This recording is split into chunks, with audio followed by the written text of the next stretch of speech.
Oh, yeah, baby. We are live.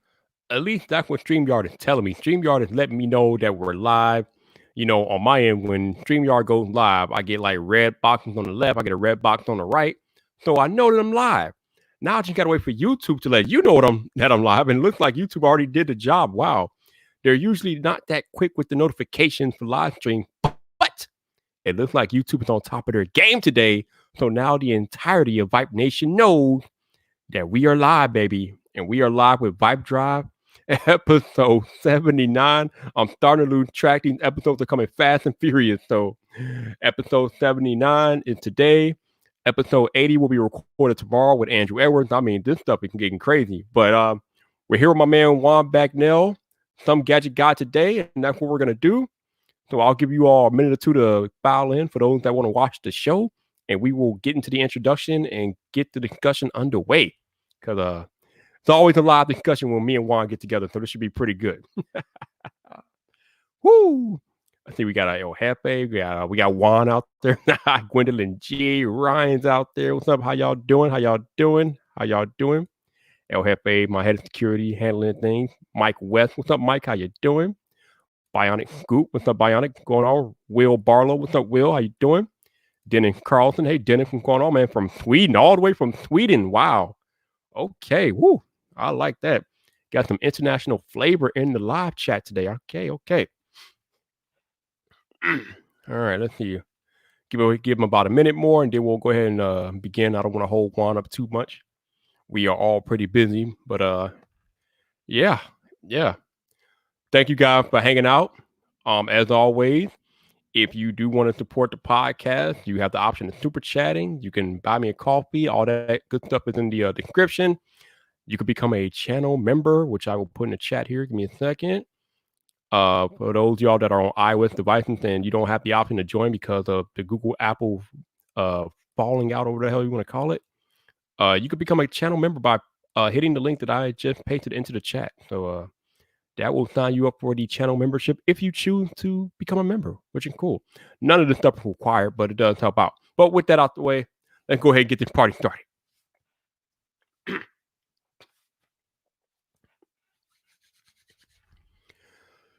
So, it's been a long time, and I mean a long time, over a year since this man has been on the podcast. He was actually my second guest ever on VypDrive, but he has finally made his return. That's right, baby. We got Mr. Audio himself, some gadget guy. Juan Carlos Bagnell is back. VypDrive starts now.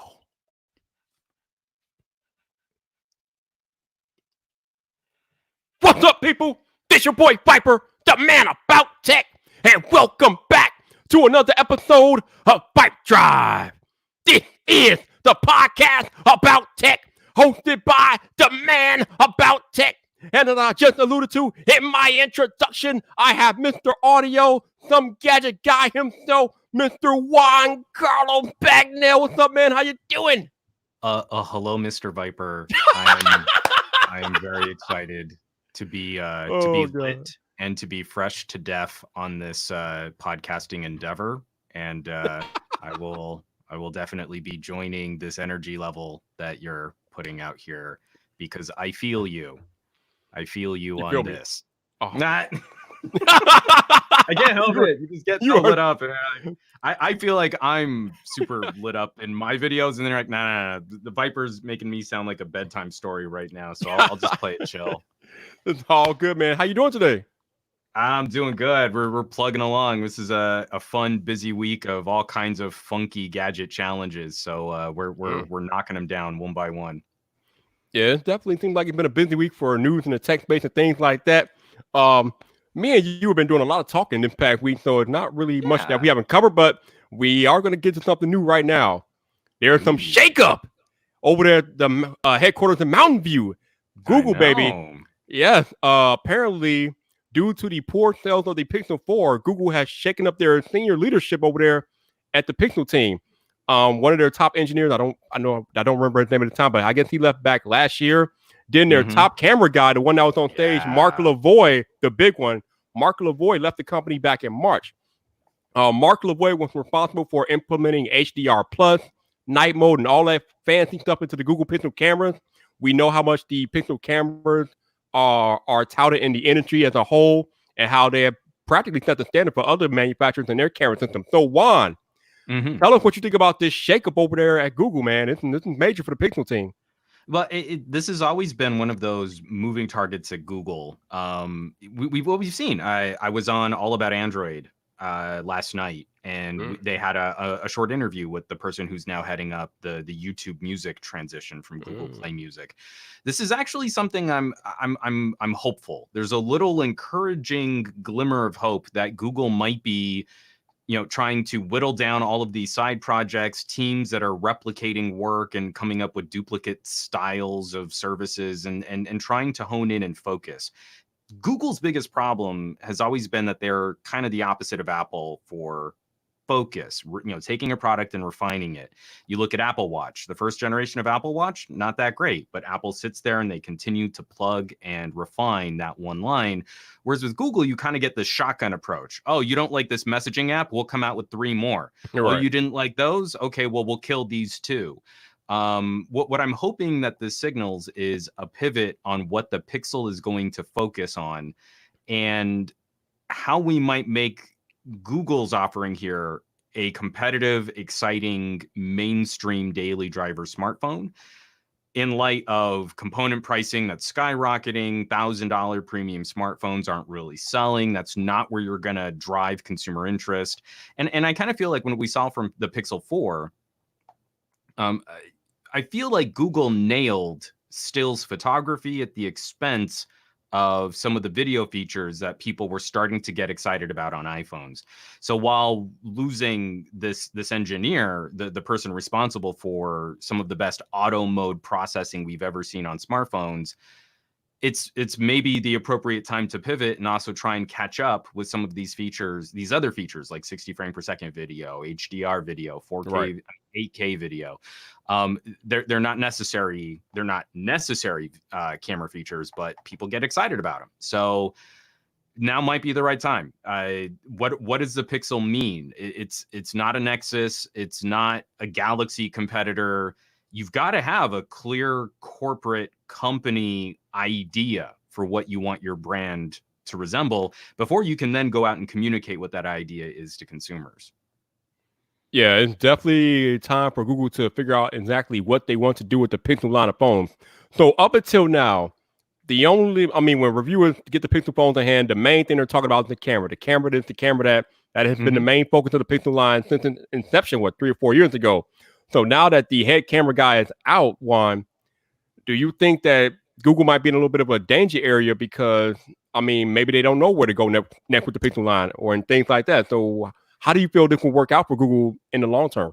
Doesn't it feel like Google is having a different conversation than what the rest of the smartphone industry is talking about? Because if you listen to tech fans and reviewers, it's camera, camera, camera, camera. If you listen to Google, the Pixel is their platform to show off the bleeding edge of Google software services. That's their messaging. That messaging is not sticking for the conversations that reviewers are having about their products. We're going to get really excited about things like live caption. That was a Pixel feature that came first on the Pixel. All of the advanced functionality around Google Assistant, that comes first on a Pixel.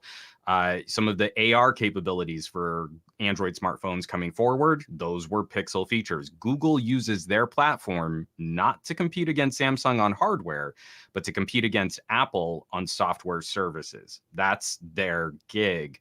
But that messaging doesn't seem to resonate far beyond Google. Like everyone else is just talking about like, oh, well, I don't have this kind of camera sensor, so it's not as good. That's not the conversation that Google's trying to have. So I feel like losing this camera engineer while trying to pivot on more consumer pleasing features like video that the Pixel has kind of lagged behind on, that's not necessarily scary. It's, can Google get out ahead of the messaging? Can Google get out with the marketing to give consumers a better idea of what it is you get when you get a Pixel? And I feel like from the Pixel 3 on, the only phone that's stuck, the only phone where they really had that messaging down and it seemed to resonate with consumers was the Pixel 3a. Yeah, the Pixel 3a was definitely a different entry into the smartphone genre for Google. There was a lower price. It wasn't really competing with the heavy hitters like Apple and Samsung and things like that.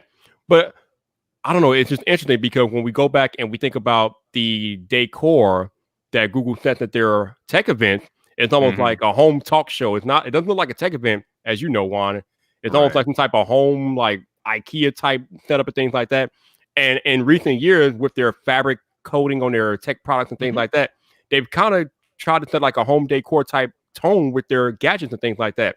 Obviously, they usually tout Google Assistant and things like that. But part of the problem, Juan, is that the big things about the Pixel phone are present on every other Android device because it's all mostly Android per se, right? So, Well, I mean that's true to a point, but what phones have live caption? well, none of them except for the Pixel.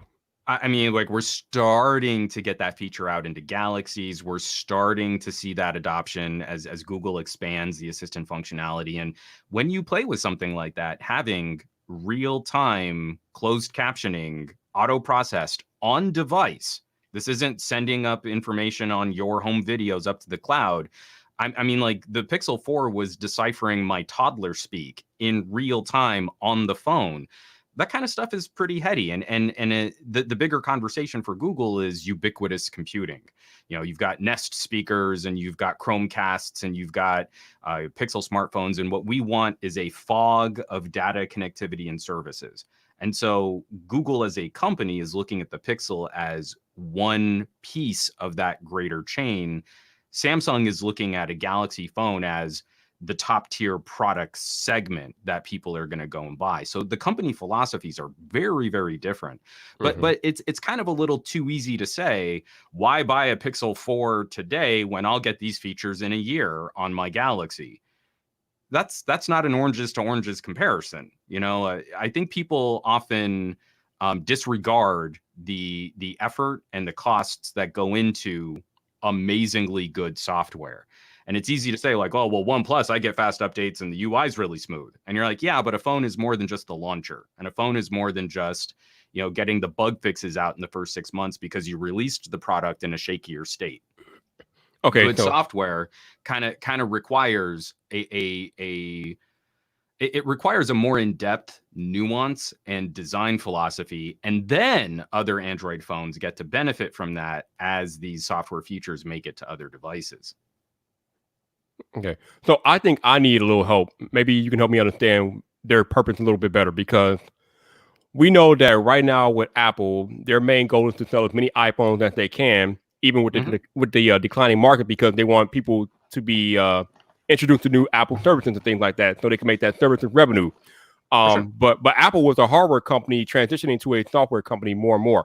Google has always been a software company, so for me, I mean, I've never seen like the actual Google Pixel device have like anything that like intentionally tried to differentiate it from the competition as far as hardware goes.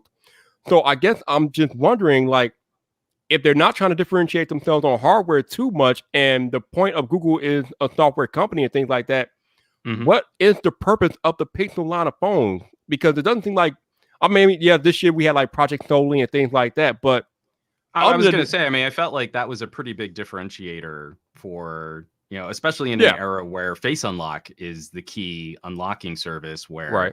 as you're reaching for the phone is more organically Mm-hmm. firing up and getting ready to verify you so that it can try and unlock before you even handle it. I mean, those kinds of things are not easy to do. No, not at all. We want to see the science fiction future where, especially today, where we don't want to touch things, right? Air gestures. If we had been working on air gestures since the days of the, what is it, Galaxy S4 or Galaxy S3, when we first started seeing air Mm-hmm. gesture, and if companies had actually stuck with that, we would have consumer interfaces, especially in industrial uses or in commercial uses, that would be phenomenal today. And we wouldn't have to worry about spreading germs all over things. But you get a bunch of tech nerds going, oh, this first generation gimmick doesn't work like I would imagine it does from a movie. Meh. And then companies give up on it because they don't want to be associated with costly gimmicks. But we need that evolution time, and we need that evolution to make it into the consumer market if we want these features to actually do the science fiction-y stuff. So solely becomes actually a pretty interesting conversation. It's unfortunate that it's a little simplistic and it doesn't look like the demo video that would never have made it into a consumer product anyway. But again, I keep coming back. Google's conversation is focused on being the bleeding edge of software services from what Google is going to provide. Assistant functionality, amazing stills photography functionality, and I don't think they get enough credit for what they're actually accomplishing on this platform, because in the Android space, we're so hung up on spec sheets. So many videos are basically just going to be, I read off GSM Arena, and because I read GSM Arena, I can tell you what phone's better than another phone. And that's never true. Like we panned the Pixel 4 a month before it launched because of leaks and because of rumors, and someone picked one up off the back of a truck and shot a video on it, and everyone decided it wasn't good enough. And the reality of using the Pixel 4 was actually a phenomenally high quality daily driver smartphone experience. There's a certain feel and a certain unquantifiable, like I can't measure it scientifically, the goodness of the daily experience. But the Pixel 4, outside of my LG devices, was the phone that held my SIM card the longest last year. And I'm routinely coming back to it today because there are certain areas where the Pixel 4 is putting a hurt on Snapdragon 865 phones in really unique ways, like video rendering. Google's image processing solutions are phenomenal, and that's custom hardware. That's them designing their own chip fabs for the ISP so that we get these amazing HDR photos out of a camera sensor that's like 3 years old at this point. And I think many people would still hold up Pixel 4 photography against any of the heavy hitters today for that simple one shutter button use. So again, I feel like this is a failure of Google's part for communicating. I mean, so much of my issues with companies like LG, with Sony, with Google, with BlackBerry back in the day, is the company itself reading the room and then properly educating consumers as to what makes our product different. If you're looking for the most number of bug eye camera lenses on the back of your phone, that's not going to be a Pixel. They're not going to try and unseat Samsung, especially with the way that the market's kind of shaped and balanced these days. So they need to get out there and actually get that information out into consumers' hands. Okay, so I remember the marketing back when the Pixel 4 came out, and a lot of it was centered around Project Solely, waving the hand to change the music and things like that. It wasn't really, it wasn't really like software based. Like, there was a little bit of Google Assistant niche in there, but like I said, it was mostly Project Solely based. So I think you are onto something about Google, like not communicating the correct ideals if that's not what they want to convey. If they want to convey how their phone is the premium software experience, they don't really do a hell of a job of doing that with the mass public and things like that. So I guess the bigger question becomes, how does Google pivot into giving us as consumers the proper message? It's an exceedingly difficult question. I actually don't have a good answer there because the Pixel is so experiential. When you look at it in a store, you read the spec sheet, it loses.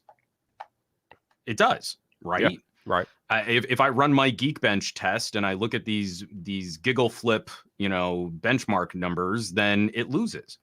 And yet, using it, living with it, experiencing it is a completely different conversation than just those like embargo week 1 reviews would have been able to share.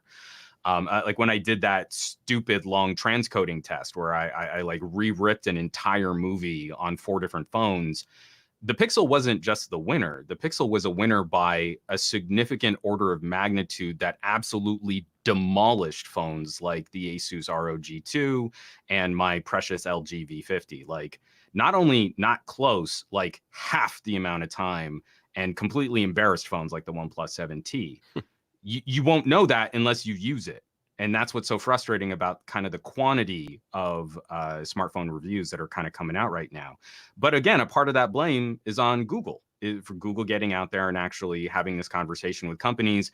I think moving forward, Google is probably going to pivot like a number of smartphone manufacturers are. And instead of trying to make some kind of cost value worth against the iPhone 11 Pros and the Galaxy S20s, is to try and impress at lower price points. The Pixel 3a showed you could double the Pixel's market presence by coming in and targeting a specific consumer demographic with a product that does not punish them for buying cheaper. And I feel like the next flagship Pixel is probably going to be in that OnePlus 8 territory. You know, it makes a lot of sense to start hitting $599, $699. And as we've seen from the Pixel 3a, having a less powerful processor in there doesn't seem to be much of a handicap. You start losing out on graphics intense gaming, and then you have to have that conversation. Well, what consumers are doing that? We need to have options and solutions for them. But I feel like that's a smaller piece of the market. So Google's gonna try and go more broad, and hopefully that revitalizes what the Pixel brand means to consumers. Yeah, I mean, as a tech person myself, the more competition, the better. So hopefully Google can figure it out, because I think I remember saying myself after using the Pixel 4 for a long period of time last year, I thought it was probably the most underrated smartphone of the entire 2019, because it was, like you said, it was just that good.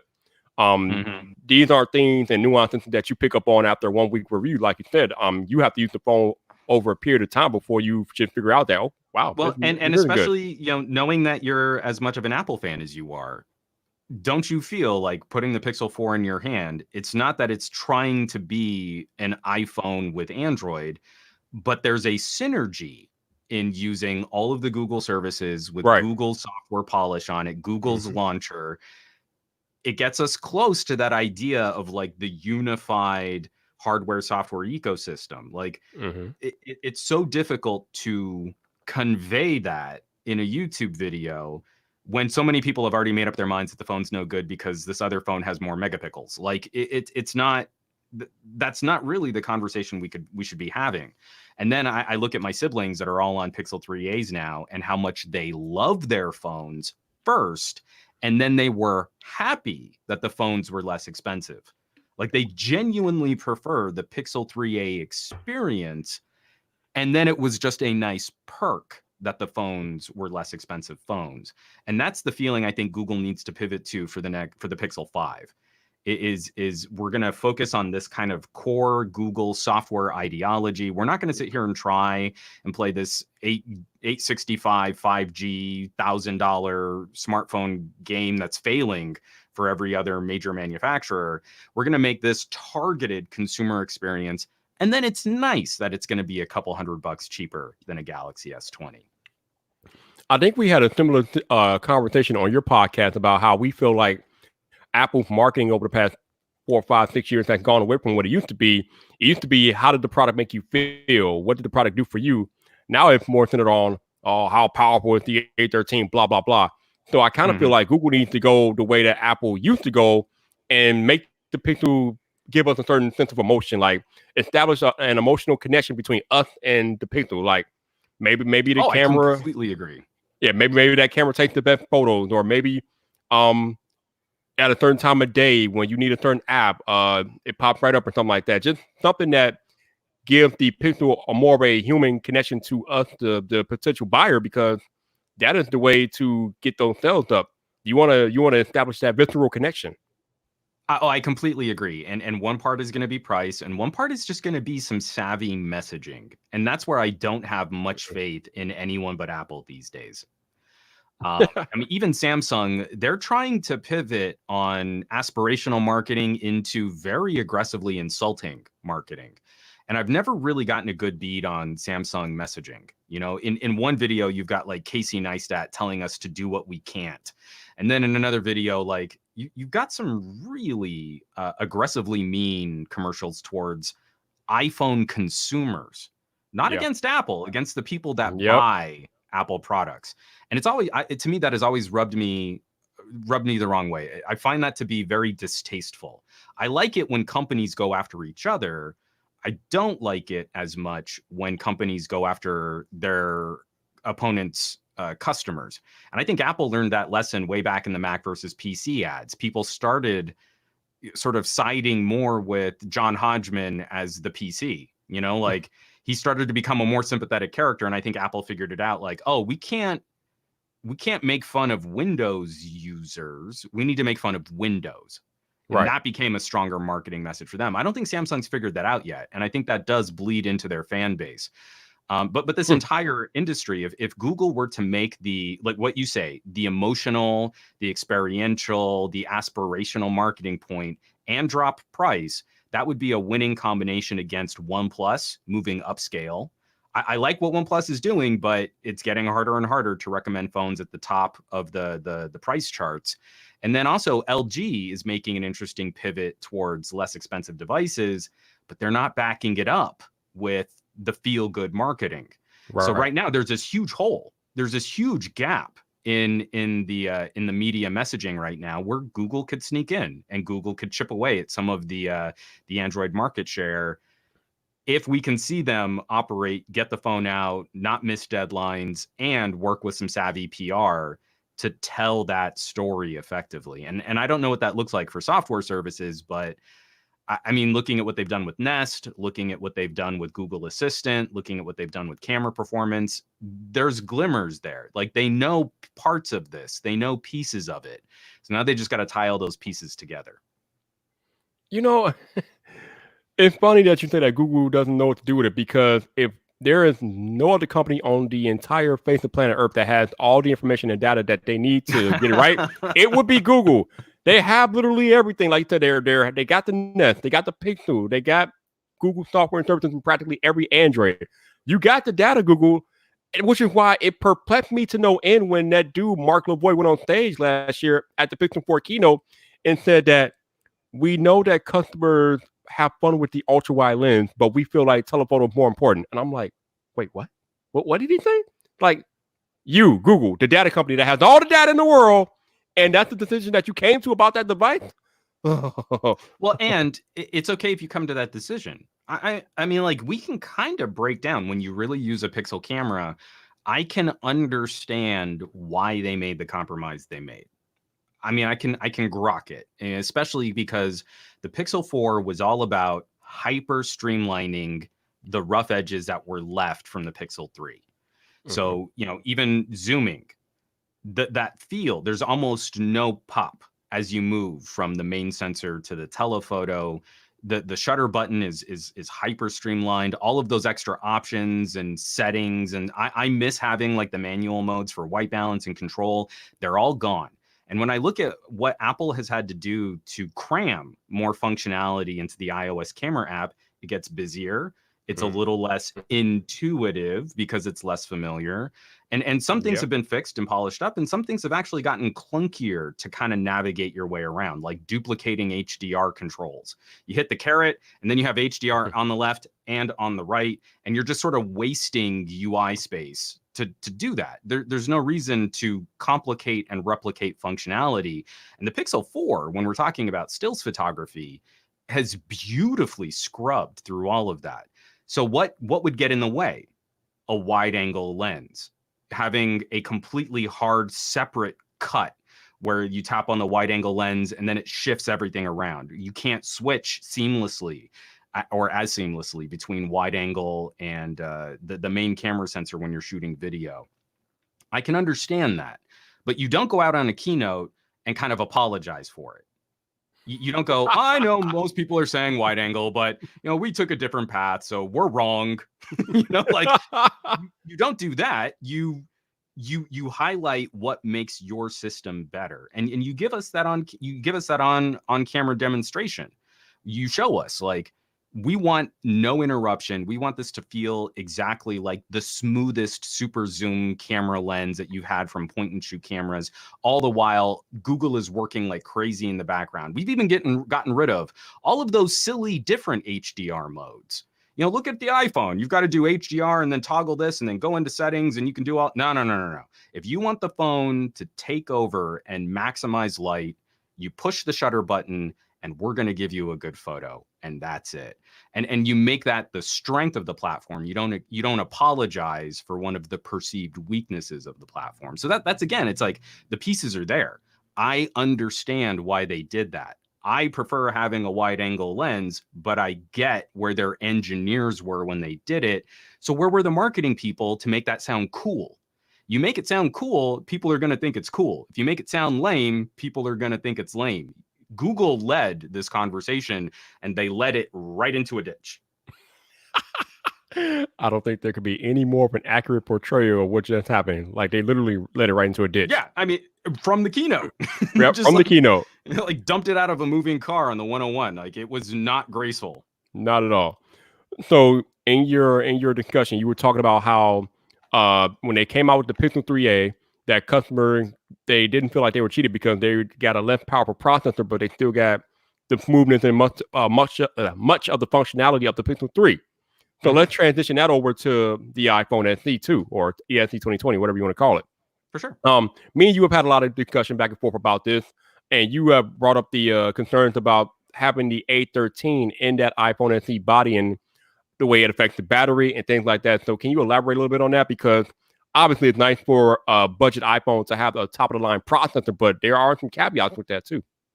Yeah, it's really interesting watching sort of watching this transition happen again. I'm still ultimately super positive on the iPhone SE 2020.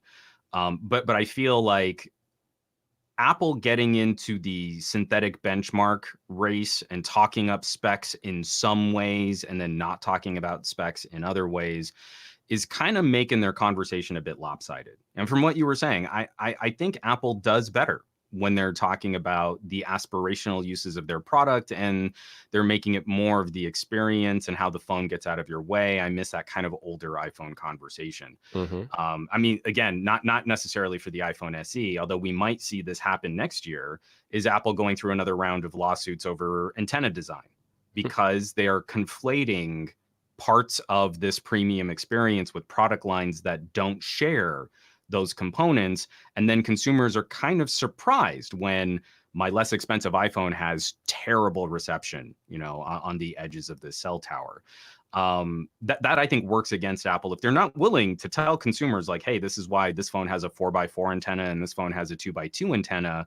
I think they're going to keep running into upset consumers and these kinds of class action lawsuits. But getting back to the iPhone SE specifically, I will be curious to see a number of things that have kind of plagued this form factor since the iPhone 6. Will we be in for another round of touch disease or flex damage? There's a circuit board right at the top of the phone that seems to be affected by slight bends. Not like the iPhone 6 where it would literally bend, but just like that minor flexing of your phone throughout the day has been a problem off and on since the iPhone 6 through the iPhone 8. So for a $400 phone, I'm sure they're not re-engineering a lot of that stuff, especially when iPhone 8 components can literally be swapped one for one and the iPhone SE still functions. Like you can make that phone work off of iPhone 8 components. But again, we're hyping up A13 Bionic, and then we're attaching that to the smallest battery that we've ever seen with this chipset. So my recommendations are, if I'm talking about someone like my grandmother who is super savvy for a woman her age, she's not hitting CPU, GPU systems hard. She's doing a ton of video calling and a lot of web surfing, and she's got a collection of apps. She participates on genealogy forums. She likes using Duo to send messages to my daughter on her iPad and on her iPhone. She's not going to be someone I'm worried about with the A13 and a tiny battery. But if someone is out there thinking that because it's got an A13, that they can kind of get an iPhone 11 on the cheap, then I would also recommend that person factor in the cost of a battery replacement sometime over the life of that phone. We're talking about a device that genuinely should age well over the next 3 to 4 years, except for that battery. And so I do have concerns that this $399 price point looks attractive until you look at storage, and you probably want to bump up to the $450 model. And then you probably want to swap out the battery if you're going to try and drive it hard longer term. And I think that's a fair conversation. It's just, we've kind of eclipsed the market with A13, $399, A13, $399. And that's not really telling us the whole story on what it's like to live with that phone. I mean, as much as I loved my original iPhone SE, it actually kind of has been annoying how often I turn to my new iPhone SE. Yesterday, I was shooting a video on a case and a camera attachment. You know, like, hey, look, these iPhone 8 accessories now work with your iPhone SE. How awesome is this? And I picked up the phone ready to shoot some stuff, and you're like, yeah, the battery's dead.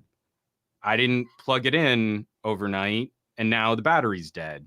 You know, I've got like a OnePlus 8, a OnePlus 8 Pro, the TCL 10 Pro, my V60, and I can use those phones all day, let them sit overnight, pick them up, and still be able to shoot, you know, some stuff the next day. So I mean, it's little things like that. Like I don't know that the message is really getting out to the consumer groups that would care about those little nuances. So I think that's kind of a bummer. You know what? I'm the captain of Team Apple. I love Apple products, this, that, and the other. But I kind of agree with you. The big push about the SE is the A13. But like you said, if you're going to have this phone over a long period of time, and one of the main marketing points of the phone having the A13 is that it'll be supported 4 to 5 years by Apple, and you'll get those Apple updates, which means that somebody has to keep that phone 4 to 5 years.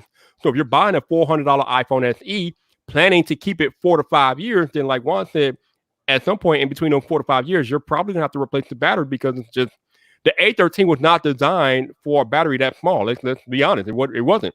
It was designed for the iPhone 11 models, which all have much bigger batteries than the SE. So when you put a processor in a phone feeding off a battery that was never made for that processor, you are going to have problems down the line. You might not have them immediately, but down the line, you are going to have issues. So again, if you do plan on keeping an iPhone SE 4 to 5 years, then like Juan said, you are probably more than likely going to have to swap out the battery at some point.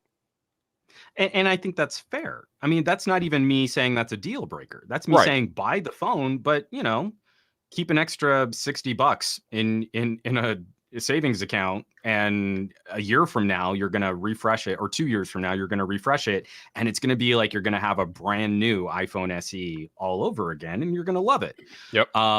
That's the part of this where $399 A13 Bionic kind of obfuscates what like sort of the general predictions are for long-term gadget use, where we know Apple does really well in some areas, but I feel like Apple's continually graded on a curve for some of the smartphone basics, things like radio management and support. If you live in a more rural area, having an LTE device for 4 years, probably not going to be a big deal. Like, you're probably not going to be affected by radio tower switches and you know, T-Mobile and Sprint's merger and all that kind of corporate nonsense. But if you live in a more urban area, 4 years, you might care about potentially buying a 5G device today. And that means different price tiers and different pricing structure. And, you know, maybe an iPhone 11 isn't the smartest buy. Maybe an iPhone SE isn't the smartest buy if you're waiting for Apple to kind of catch up on this radio tech. And it's complicated stuff, right? It's like, I made this joke earlier, but it's like, I need to know your zip code if I'm going to help you buy a phone these days. Like, if you live in Chicago on the east side, well, yeah, man, go for it. 5G, boom, boom. But if you're across the street, well, you should probably shop an LTE device for another year. But if you think you might have the phone for 2 years, maybe this, but then this rollout and this radio tech and this management and Sprint killing 5G and blah, blah, blah, blah, blah. It has made this conversation so much more difficult than where we were at the sort of mature edge of LTE. So I don't know. I always get a little frustrated when it's like, well, the iPhone's the indomitable winner. And you're like, there are some pros and cons. We still have to tell people that there are compromises to be had, even for the amazing ecosystem that Apple provides us. And, you know, things like Apple's relationship with battery longevity should still be pretty suspect. Apple's relationship with radio tech and Intel modems and different antenna designs seems to be upsetting a lot of Apple consumers. But that never really makes it to a lot of Apple reviews because we're so impressed with a Geekbench score. And that's not what living with the phone actually resembles. Okay, so this kind of goes to a larger conversation that me and you have been having over the past week about the way that we as tech reviewers kind of relate information to the non-tech heavy people. Mm-hmm. Obviously, a person that doesn't understand tech or is not hardcore into tech, they're not going to understand anything about an A13 Bionic chip. They're not going to understand a 120 hertz refresh rate, this, that, and the other. So it's almost like a clashing of traditional ideology between tech reviewer and non-tech people. We're trying to break down technical terms and jargon to non-tech people, and it's probably the wrong way to go about it. Now, obviously, on YouTube, most of our audience is more tech savvy than a traditional non-techie person, but there are still non-techies that watch our content. So I think me and you had the discussion about how we have to find a way to better communicate to the non-tech people. I even got somebody that hit me in my Twitter DMs a week or two ago about how they can't understand most of the tech video because there's too much technical jargon in them. We don't do a good enough job of breaking down the phones and experiences and regular layman terms and non-technical terms. So a lot of that is on us as reviewers to be better about actual experiences as opposed to specifications. Well, and it's also, I can't fight Apple marketing. Yeah, I mean, I can't. I mean, like, Apple's marketing department spends as much as the GDP of small countries. It can't be on me to properly spoon feed consumers exactly what the nuances of all these things are, when the reason why we have these technical terms is to properly convey the technical differences. It's why we should all kind of roll our eyes when we look at the battery spec on the iPhone SE, and Apple's first quote is, lasts about as long as an iPhone 8. Because that tells us nothing, and it's actually probably not true. I mean, again, lasts about as long as an iPhone 8 sitting on my desk doing nothing, sure. But lasts as long as an iPhone 8 gaming? Probably not. I would be willing to wager an iPhone 8 with a fresh battery could probably outlast an iPhone SE in a couple of specific use cases. So it tells us less than nothing. It actually it murkies the water. It makes my conversation more difficult. And then even for those people, when I get those people that push back against my use of technical language, it's often very similar to the emotional geek side of this. You aren't coming to my video to be educated as to these differences. You're coming to this video to hear me validate your purchase. And a lot of tech fans are coming to my videos on these products after they bought them, not to try and learn whether or not they should buy them.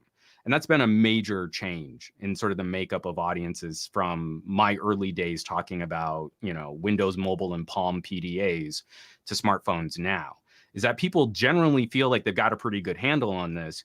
And then they're surprised when something doesn't work the way they think it should. That's emotional. That's not a rational consideration of the pros and cons. It's, I wanted this thing. It made me feel good. It was shiny. It was expensive, or it was cool, or I needed it because my old one died. Oh, wait a minute. I thought it could do this. Or why didn't they bring this feature? Or why'd they change this part of the software? Or how do I turn the phone off now that there's no like Touch ID? That's the reality of where we're at. So I've kind of kept on my videos. I'm going to respect my audience enough to say, like, hey, when I'm talking about battery capacities, the way we've agreed to talk about smartphone battery capacities is to say milliamp hour. Mm-hmm. And one number is bigger than another number. And if you can't glean one number is bigger than another number because I said the word milliamp hour, then I'm not sure I'd be able to help you one-on-one regardless.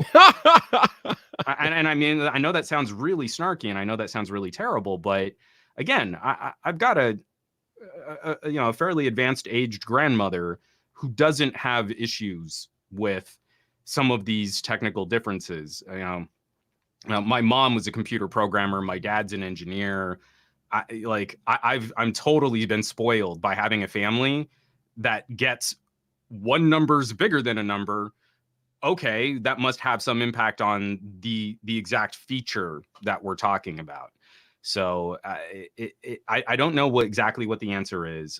For me, I feel like I'm going to use these as educational opportunities where I'm going to use the technical language because it's the correct way to put these ideas in relation to each other. And then from there, I can also talk about the more experiential stuff. Like I was just waxing philosophical about the Pixel 4, romantically describing this feeling that I got from the phone. And at the same time, I can show you a benchmark where it absolutely, ripped up three of the other top performing devices of the year for something as heavy lifting as video rendering. I don't feel like those two conversations need to be mutually exclusive. But also, I can't beat Apple and Samsung marketing. So if a consumer wants to see competition and they want to see a choice outside of the Samsung Apple duopoly, they need to fire up a web browser. And they'll find me, and they'll find you, and they'll find a number of our compatriots and contemporaries, and hopefully they'll find what they're looking for. But until those companies do a better job of marketing, consumers won't know to look for that competition, and I can't really fix that on my own. No, you're right. I do believe there is a way, like you were saying, to kind of mesh the conversations. We can still be technical while still providing that everyday real life detail that the non-technical person can understand. But I am in the same boat that you are. People are kind of lazy and they don't do their research. I mean, there's no excuses anymore. We all have smartphones in our hand with access to the internet. So you have a worldwide girth of information right at your fingertips. So if you can't spend like 5 minutes to research a potential purchase or anything like that, then like Juan said, I don't know if there's much we can do to help you. I mean, that's just laziness and just the undesire or indesire to do what you need to do to make the best purchasing decision for you and your family. I mean, it's pretty simple. You go to Google, you type in a search term, you go to YouTube, type in a search term, and find out the information that what you need is right there. There's no point in being lazy about this. It's too easy. And also, I mean, I think we all just are kind of accepting a certain entrenched community. I'm probably not going to change a Samsung user's mind that Sony or LG or OnePlus are competitive. That's probably not going to happen just through weight of brand familiarity. And same thing, like I'm not trying to make videos to tell iPhone users that they should give up their iPhone and switch to Android. That's a fruitless endeavor.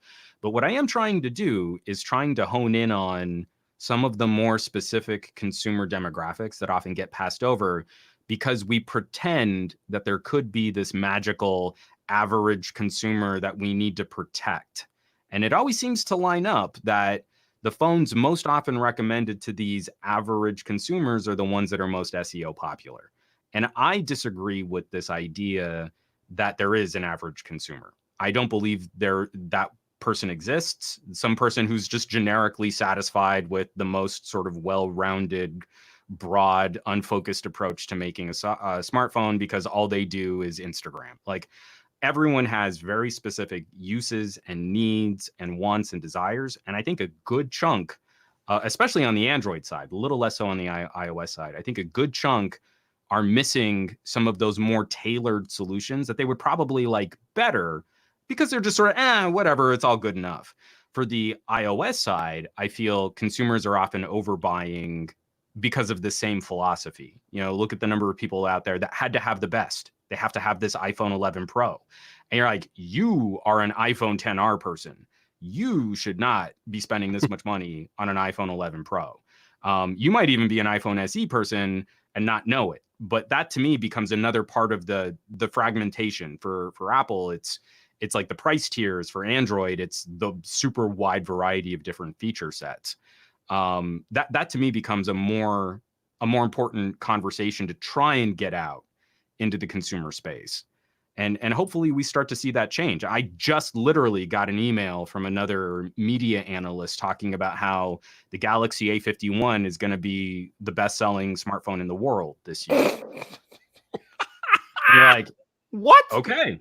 But I mean, think about it. Globally, internationally, that's a $399 phone that then you price it differently in different regions, but actually gets cheaper in a number of regions against an iPhone SE that's going to be $399 here and is going to be like $600 in the Pacific area and is going to be like $550 in Europe. That actually kind of grokks. That could be one of our showdowns. We know the Galaxy A series grossly outsells the Galaxy S, but here in North America, what are we hyped on? We're hyped on making consumers pay $40 a month for 30 months. Like that's not a reasonable consumer expectation anymore. And North Americans are starting to figure out what the rest of the world has figured out, that this $400 to $500 phone is not only going to do everything I need it to do, it's going to do it and I'm going to feel fine. and it's not going to feel like a compromise. Not like where we were with like the Moto G4 days. Like this feels great. It does, and I'm going to spend less than half of what I would have spent on these premium tier devices. So, if we're not getting those kinds of messages out there and we're not really highlighting competition, then what are we doing? We're just making fancy, pretty advertisements for companies that already have billion-dollar marketing agencies. Mm-hmm. All right. I know you're Juan Bagnell. I know you're a deep thinker, but are you really going to entertain the possibility of the A51 outselling the iPhone SE? Are we going to do that? We're going to sit here? Yeah. I No. think there's potential. In the United States, the iPhone SE is going to demolish. Exactly. Yep. Outside of the United States, where the iPhone SE is like a $500 to $600 device in Europe, you have real competition out there. You've got Xiaomi and you've got OnePlus, and Samsung's A series is much, much stronger internationally. So when we look at individual phones, I think there is huge potential. There is a chance Samsung could pull off the single model win internationally. Wow. But again, Apple's international and regional pricing, not as strong. Their distribution, not as strong. And they still carry a price premium over other competing devices, spec for spec, region for region, where Samsung has an opportunity to skate in with much broader global distribution and more individual places where they can send phones to. There's a chance I find that fascinating. I'm definitely have to keep an eye on that as the year progresses because that's just fascinating. But I mean, look up iPhone SE pricing in Germany. I have no idea what it is. We could try and figure that out right now. What does the iPhone SE cost in Europe? No, I'm not arguing with you about the actual pricing internationally. I'm just arguing with you about the prospect of an A51 outselling the iPhone anywhere for that matter. But hey, anything's possible. Hey, Jefe, thank you for the super chat, sir. I appreciate you, Jefe. Always supporting, bro. Thank you. And Aditya Anil, I always see you in Juan's live streams, man. So thank you for hanging out with us, man. Appreciate you. So yeah, I mean, like it's looking like it's going to be about $90, about €80 more expensive in the EU. So tack $100 onto a 64 gigabyte iPhone SE. Mm-hmm. And does that really feel as competitive against some of these other $400 to $500 devices? I think a lot of consumers out there would probably balk. Again, you're not as tied into the same ecosystem. It's that becomes a more interesting fight. Just looking at what we kind of pay here in the United States. I mean, even in Canadian prices, what is it? The iPhone SE is $599 Canadian. There's room there. There's room there to unseat this Mighty Mouse iPhone SE with some targeted devices. That will be definitely interesting to tell. We're going to revisit this later on this year, man, or next year at some point. Real quick before we get out of here, what are your thoughts on 120 hertz refresh rates? Do you think they're overblown, or do you think there's something to it? If we're talking about experience, yes, like using the device, yes. Yeah. So here's the thing. Like iPhones have always been praised for having a fluid UI, right? Mm-hmm. And I feel like we've kind of reached parity with premium Android devices versus premium Apple devices. I really like high refresh rate, but it hasn't been as jarring leaving it. If your UI is properly sort of filling in 60 hertz throughout most of the UI and games are pegged at 60 frames per second and you've got the power to kind of back all that up, higher refresh rate is nice and it makes the phone feel snappier and more responsive. That's all true, but I haven't felt it's been nearly as much of a deal breaker moving back.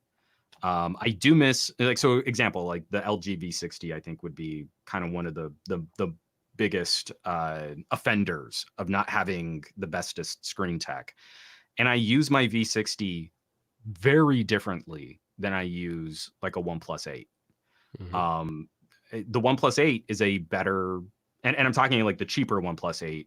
The cheaper OnePlus 8 against the V60 all by itself, I think the OnePlus 8's a better phone. I think the V60 is a better pocket computer. But then you move up, and I really don't take my V60 out of that dual screen case. So my usage on V60 is like so much different. It's like I've got to have chat up, and I'm going to be split screening this, and I've got a pen because I actually really like getting back to having a stylus again. I haven't been using the last couple notes. Like it is a fundamentally different kind of productivity discussion than my OnePlus 8, or even climbing up to the OnePlus 8 Pro. Let's be fair, $1,000 to $1,000, I can have a OnePlus 8 Pro, or I can have an LG V60 with a dual screen, with a stylus, and a 256 gig memory card. Those are different. I mean, like it's so hard to convey how different those experiences are. So I'm holding this V60 and I'm multitasking, and I'm gaming and I'm using it as a controller, or I'm scribbling and I'm drawing. None of those things seem to be adversely affected by not having that ultra premium, ultra fast, higher refresh rate. And again, I'm talking about a quality of use that takes it into mini tablet territory. Where the V60 with dual screen has a higher resolution and a tighter pixel pitch than a Galaxy Fold. And no one was really complaining about the resolution on the Galaxy Fold for a folding phone, but suddenly it's a deal breaker when I've got two 1080p displays running independently on one phone. Oh, heavens for Betsy, let me clutch my gadget pearls. I can't tell people what they're going to prefer. Because I really would have thought that losing 90 hertz or losing 120 hertz on the V60 was going to be a bigger deal than it ultimately turned out to be. It's frustrating because you kind of need to try it, which means you kind of need to buy it before you know if this is something you're really going to care about. Because I really appreciate there are people who, once they go higher refresh rate, they can't go back. Like they want that super silk to like navigating the UI and flicking open their app drawer and moving around through apps and scrolling around. And I totally get that. But I don't miss that when I'm dual screening. I don't miss that when I'm mega multitasking. So it's tough because you can't even just get a sense of that going to a carrier store. Well, first of all, we can't go to carrier stores. But even if you were to kind of poke around on one of these things on a store shelf, that's not what it's gonna be like to really use this stuff. So I hope moving forward that we continue on this trend. 90 hertz on the Pixel 4. We had 120 hertz with the resolution drop on the Galaxy S20, 120 hertz on the OnePlus 8 Pro. It looks good. It looks so good. It's so sharp. It's so crisp. But I also want to see where chipsets can keep up with it. Batteries can keep up with it. It's got to piggyback alongside 5G. It's got to piggyback alongside hotter processors.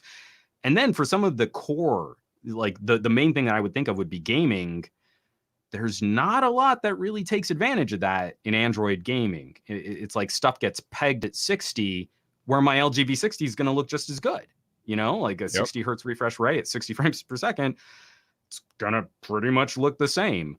The camera viewfinder, the V60 has this liquid smooth 60 hertz refresh camera viewfinder. It's not trying to do the exact same kind of HDR in real time, and it looks hyper real. It doesn't look any better on the OnePlus 8 when I fire up the camera. They look the same. I mean, we've got to get Android to be smarter about different screen types, resolutions, and refresh rates. We've got to get app developers on board to start unlocking some of this higher refresh rate potential. And then I think it becomes more of a deal breaker if your phone lacks it. But right now, I think you could still be okay if you had to slum it with a 60 hertz screen. I don't even know if I would call it slumming it, but I agree with you. I don't think it's that big of a deal right now.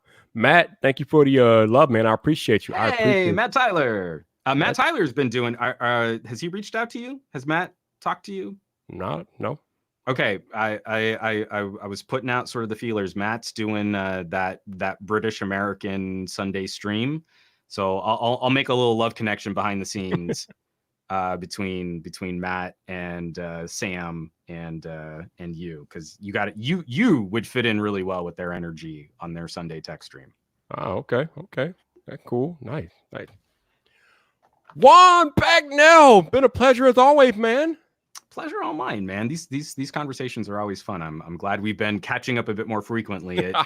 It was horrifically shocking to see that we'd gone a year in between actually having one of these sit downs. So I'm glad we've got it up here. I am too. For those of y'all watching live on the live stream, thank you so much for hanging out today. I appreciate it. If you super chatted it or brought me a coffee or any of that good stuff, thank you so much. For those of y'all listening on audio only, thank you for listening to the podcast this week. Again, thanks to my man Juan for joining me. If you want to support the podcast and you're on audio only, check the links in the show notes. Also, if you happen to listen to this podcast on Apple Podcasts, please consider leaving a like or a rating as it helps other people discover VypDrive.